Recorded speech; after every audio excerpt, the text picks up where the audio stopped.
The U.S. and Mexico are said to be making progress on NAFTA, specifically on new rules for the auto sector. And Canada is watching and waiting for its chance to rejoin the talks, even though Donald Trump suggested he's in no rush to get a deal done. And Katie Simpson is here with the latest. Hey, Katie, thanks for being with us. Hi. So what is the latest? What's happening at the negotiating table? Well, there was a report late yesterday from an American publication that said that Mexico and the United States might be in a position where they could announce some sort of handshake agreement on Thursday, which could possibly mean that they've reached an agreement around rules for the auto sector. That's one of the most important aspects of the NAFTA negotiation process. And there had been reports that Donald Trump was going to carve some time out of his day on Thursday to announce that they'd reached that sort of milestone in NAFTA negotiations.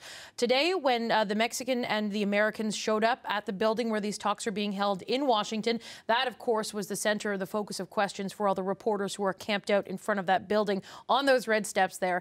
When the Mexican delegation headed in, they suggested that, yes, they have made progress, and yes, they are getting closer to reaching an agreement on that aspect of the deal, and then perhaps Canada will get invited back to the negotiating table. Let me frame it very clearly.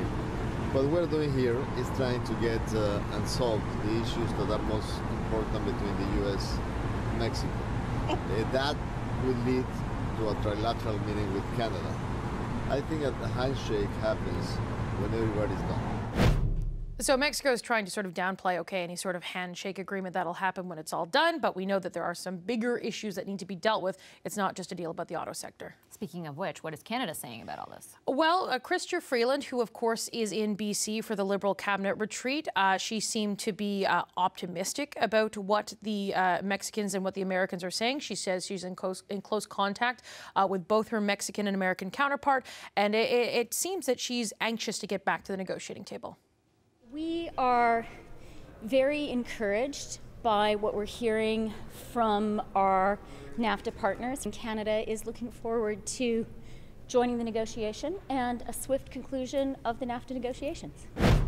But remember, a swift conclusion is probably a long way away. Yes, they might be making progress on the auto sector. Auto sector is the most important aspect of this, but there are still some key issues that haven't been dealt with yet. The sunset clause, government procurement, dispute resolution, all of those issues requires all three countries to sign off, and that hasn't happened yet.